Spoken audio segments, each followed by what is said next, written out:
So this is a bit of a strange episode this week because I don't quite know who's gonna care what we think about this. It's the modern Doctor Who, which I guess you're quite familiar with the old Doctor Who, right? Many of the old Doctor Who's, yeah. And how much did you watch of the new one? I don't think I've seen any of the new one. Yeah, and I've seen almost none. I watched the first Doctor quite a bit. Christopher Eccleston, I think his name was. Yes, I'm very familiar with him. So he had, it was very strange because obviously Doctor Who'd been gone for a while and he came back as like this cool guy in a leather jacket. And I was like, it's okay, but this is pretty weird. But then apparently it got much, much better after that, right after that, because that's when they brought in David Tennant, who we of course know from, we did an episode about his Around the World in 80 Days show, which was delightful. Everyone seems to like him a lot as one of the best doctors, but sadly I stopped watching right before he showed up. I've always meant to go back to it, and I just never did. So you've never come across these? So when you say the new doctors, you don't mean like the most recent one. You mean... Well, I mean starting in 2005. Yeah, okay, all right. Okay, so I watched, quite a few of the David Tennant ones. I watched quite a few of the Ecclestone ones. Okay, yeah, because I feel like that's how people talk about it, is that there was such a big break, And then wasn't there a woman doctor? Yeah, I think she was the most recent, and then I believe David Tennant is the first one to ever return. I never watched her, the woman one. It's just something I heard. Right. But yeah, no, I think in the fandom it's pretty much split in between because there hadn't been a new Doctor Who show since the 90s. It seemed like it was done, but then it's been running continuously since the mid-2000s. So yeah, when I say new, quote-unquote new, the last 20 years, Okay, all right. Time gets away from one. Yeah, the new Doctor Who's not necessarily that new. Yeah, I know almost nothing about these, and I've just, always been a little curious, but it's hard to, I should have just stuck with it, because it's hard to catch up now. But the reason why I want to dig into this is that, I'm sure it'll be delightful in general, and David Tennant is a delightful fellow, but it's Magic the Gathering. This card game, that I played in the 90s. I started playing it again, and they do licensed properties now, which is just weird. Like, it used to just be wizards and goblins and stuff, and now it's the Teenage Mutant Ninja Turtles and Doctor Who. So, I can understand why people don't love this development because it really is strange. And this is a good example. So I got this card, and it's a great card, but here, let me have you read a magic card, see if you can figure out what this gobbledygook means. No, let me put my glasses on here. But yeah, this is a great example, though, of what people find unpleasant about this, is that this is just a normal person named Donna Noble, which you even said you know someone with that name. That's how boring this card is. It's just like really not like wizards. So here's Donna Noble. Soulbound. You may pair this creature with another unpaired creature. When either enters the battlefield, they remain paired as long as you control both of them. Whenever Donna or a creature is paired with its dealt damage, all right, Donna deals that much damage to target opponent, Doctor's Companion. Oh, so she's a Doctor's Companion. I don't believe she is actually one of... If she does count as a companion, it's not like one of the big season-long companions.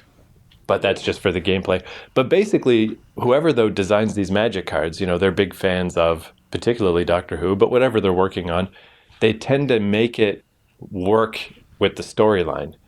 So basically what happens with Donna Noble, like they're saying, you pair her with someone, so she's connected to them. If either one of them gets hurt, they hurt your opponent, which they've had that effect before in Magic, but it was called a stuffy doll. It was a voodoo doll. You hurt the doll and you get hurt, which, obviously makes sense. Why does that happen with a lady named Donna Noble? What is going on? So that's why I just wanted to watch this episode of Doctor Who that she's from to learn what the story is, because I bet there's a reason. And the little bit that I gathered so far, I didn't want to research too much, obviously. So this was one of the special episodes. It was a holiday episode that came out on Christmas 2006, between season 2 and season 3 of the new series, like between the 2 seasons of David Tennant. So it's not part of the main plot. As far as I know, this Donna Noble character is only in this one episode. So that's where I say she's not like a real companion, a full-on companion. And she seems to be some kind of a bride. So that's already starting to explain why when she comes into play in Magic, you pair her with someone else, right? Because she's a bride. She's got to be paired up with her groom, I guess. And my guess, maybe it's like a psychic thing. Maybe this Donna Noble in Doctor Who, if you are mean to her or do something bad to her, she attacks you back. There has to be some reason why the magic card, when it gets hurt, hurts your opponent. There has to be a reason. They didn't just make that up out of nowhere, right? Like, it's such a strange thing for a human lady to do. So that's the point, though. This is going to be a weird episode because we're not properly delving into Doctor Who. We're just watching one random episode so I can learn about a magic card. So, so Doctor Who fans out there, sorry that we're not more knowledgeable. And yeah, I don't know. So let's just watch this episode and see what is the story with Donna Noble.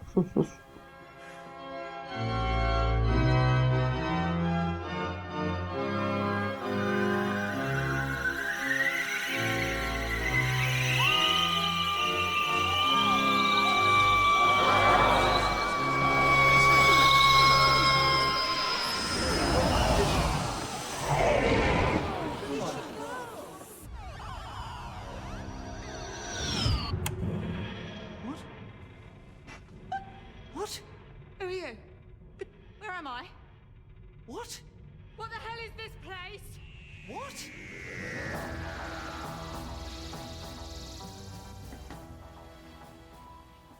So yeah, they showed all the coming up this season on Doctor Who. It does look like some exciting crap is going to happen. As for this episode, though, I mean, I guess with Doctor Who, you should expect the unexpected, right? It's safe to say we didn't really expect it to be as it was. Well, it started off very lighthearted, and then it got kind of serious there at the end. Typical Doctor Who. Right.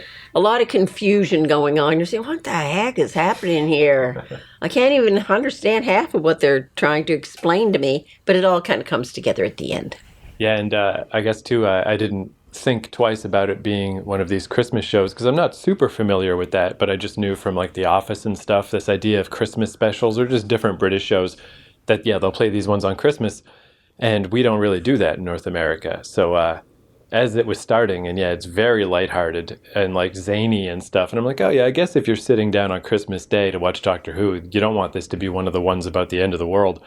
But then ultimately it kind of was about the end of the world, but in a way over the top. This spider lady, I mean, I was saying as we watched it, I was impressed that they did it. They showed the whole spider lady. They made a whole rig, like, you know, it doesn't look amazing, but I'm like, hey, I'd rather that you try and do it than, you know, not. But yeah, she was like, what I was thinking, because I don't know what you do. That's what makes Doctor Who and shows like this so weird, is the way the spider lady was just so over the top all the time of like, me and my children will devour the earth from the beginning of time. Ha ha ha. And it's like, yeah, I bet a spider would, that is how a spider would communicate. But the spider would communicate by going, you wouldn't know what it was saying. It's that this thing speaks English. It's like, you know, but how do you not have it speak English? Well, come on, you have to suspend belief in all these shows.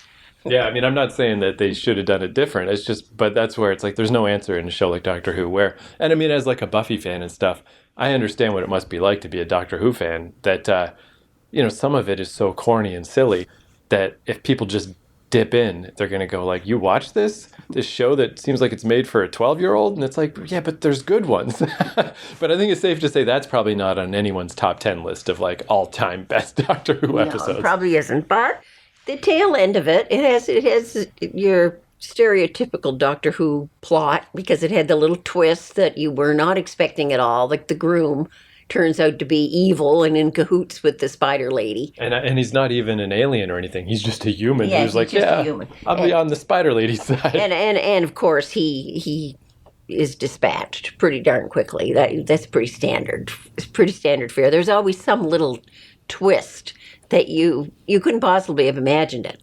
It's just thrown at you. And it's typical, too, of they did a whole lot of their special effects stuff where they just throw stuff at you.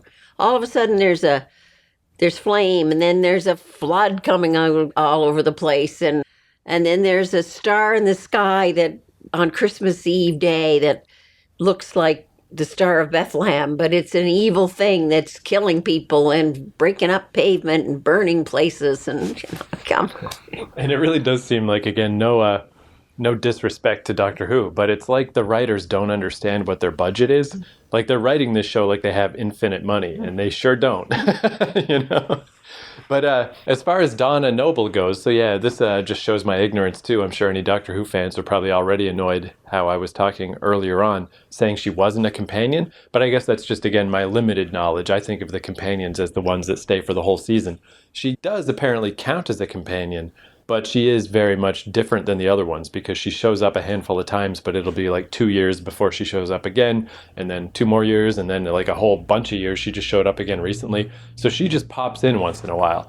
And I thought that was kind of neat because the way this one ended was the Doctor saying, I don't know, want to come along and get in my TARDIS? Which everybody else is like, yes, I do. I'll hang out and have an adventure for a while. So for someone to finally say no kind of hangs a lampshade on how insane everyone else is, all the other companions, because Donna Noble's like, I don't think so. I mean, I just watched you just killed all the Spider Lady's kids and watched her scream about it, and you didn't care. You watched my groom fall to his death, and you didn't care. You took us back to the dawn of time. You're nonplussed about that. Like, this seems nuts, dude. I don't want to do this. I was like, yeah, why does everyone else say yes? She's also a little different than the other companions. They accept what he is and follow along and follow his lead on most things. She doesn't. She's very aggressive right from the beginning, even before she meets him. She's very demanding and bossy, and I mean, here she is getting married that day, but then when you see her in flashbacks and she's saying the groom, he chased me, he asked me over and over, and it wasn't that way at all. The reality is that she's the one who asked him to marry her. She's the one who chased him, and she's the one who kept asking him again and again and again, please, please, please marry me. And she's very aggressive, bossy, a very domineering female. And the others are not like that. Yeah, that's the little bit that I know. Yeah, that seems to be true. It's funny, too, in that case, that the guy who was the groom, where the reason he went along with her badgering him to get married after only 6 months is because, in cahoots with the Spider Queen, they had incubated her with spider particles to bring about the return of the glorious spider race. So it's like, we can't let her go, so I guess I got to get married. Like, pretty weird episode. Kind of, like, delightful in its own weird way. But as for Donna Noble, too, I mean, now that I know she's actually in quite a few more episodes. So the fact, though, that she is a bride initially, I think that explains, going to the magic card, why she's soul bonded with another character. As for her stuffy doll effect that does damage to people, I mean, it could just be her general aggressiveness, like you were saying. But I'm sure there's stuff that must happen later on, because I was looking at her magic card and she's wearing a different outfit and she's like destroyed a robot with a big mallet or something. Like, she's not, it must be stuff that happens later. So speaking of, I didn't want to spoil this before, but I looked up just now a quick summary of what happens to Donna Noble. And just like, this is such classic Doctor Who stuff. Like, I'm sure if you watch this all unfold, it probably makes sense and you can follow along. But if you read it as one paragraph, this sounds totally crazy. So, within the series narrative, Donna begins as an outspoken Londoner in her mid-30s whose view of the universe is small in scope. Although she at first finds alien time traveler the Doctor terrifying, their initial encounter leaves her unsatisfied with her normal life, and she decides to travel alongside him when the next opportunity arises, a couple years after this. Donna becomes an asset to the Doctor on his adventures, and on being merged with Time Lord energy, becomes the Dr. Donna, and ultimately saves the universe, albeit at the cost of her memories of her travels with the Doctor. Like, sorry? What? You just jumped to her becoming a pseudo-Time Lord and saving the universe with no explanation. So I have no idea what that episode must be like. Okay, but she doesn't become the female Doctor in the later series, does she? No, that's someone else. That's somebody else, yeah. Yes. Because I think the female Doctor is just the Doctor, just in a different form. But again, I don't know. I don't know. But then after that, Donna's memories are restored years later when the Doctor returns as a new incarnation with a similar appearance, and the Doctor ultimately settles down with her and her family after bi-generating another incarnation. So I guess when David Tennant comes back, he splits off into a little sub-version of himself and they go off and get married or something? Yeah, so again, I'm sure if you were just watching along in the show and this takes years and years to happen, it all probably is pretty digestible. Yes, have you got a lifetime to set aside to watch Doctor Who? Yeah, but if you read the summary like that, I'm like, okay, that's good enough. Like I was thinking I could delve deeper into this and really it's okay. I don't need to know exactly why the magic card acts like it acts. I got some sense of it. I tried. But for now, someday I'll dive deeper into Doctor Who, but for now that'll do. Just a random Christmas episode of Doctor Who. What I have found with the whole Doctor Who series is the more recent ones have gotten so convoluted, they're very difficult to follow. Very much into developing scenery and horrific creatures and that kind of stuff, that the storylines sometimes get so convoluted they are like it's difficult to follow them at certain points. Usually it does come together at the end and is summarized. I guess very typical of a whole lot of British shows, like British Mysteries, for example. There's always things going on, and you're saying, like what's happening? You're very confused until the end when it does all fall into place. Doctor Who, as it got more developed, became very much like that. Whereas the early Doctor Who shows are quite easy to follow. And the explanations happen all the way along, so you can follow them. But even this one, there were times that I'm saying, like, what is happening here? Who are all these things that are coming into this scene and then just being blown up and disappearing? But I mean, at the end, yes, it all came together and explained itself. And I guess too, it's probably partially just the era, of back in the original Doctor Who days. You would catch episodes if you could catch them, but the idea of being able to sit down and watch them all was not something you could do, especially since they don't even have some of the episodes anymore. Where nowadays, if you did want to sit down and watch all these, it's pretty easy to get your hands on them all. You really could do that. So I do think that is better. It's better to reward someone who keeps up with the show, someone who does pay attention to the details. I do think it's more important to cater to those people instead of people like me who are just popping in. But yeah, I agree. If you do just pop in, it's pretty tough to follow. But on the other hand, that's also why I keep putting this off. Because I know to really get it, I'm going to have to start from 2005, or at the very least 2006, with David Tennant. And that's a lot. That's a lot of Doctor Who. So I just keep putting it off, and I keep getting further and further behind. Well, it's held together, since 1961, I think, were the first of these shows. I think when I was looking up the theme song, it said 63. But yeah, okay, right around. Okay, 63. Could be 63. But even so, that's, 60 years? Yeah. Wow. Yeah, not bad. And really, even that quote-unquote break, I mean, it was only from the mid-90s to the mid-2000s. It was only 10 years or so that Doctor Who was on the shelf, and it's been pretty continuous besides that. So, yeah, not bad, man, not bad. Well, kudos to the Brits. They just keep on going at it. Yeah. It's like Coronation Street. Never stop. Present day London, please.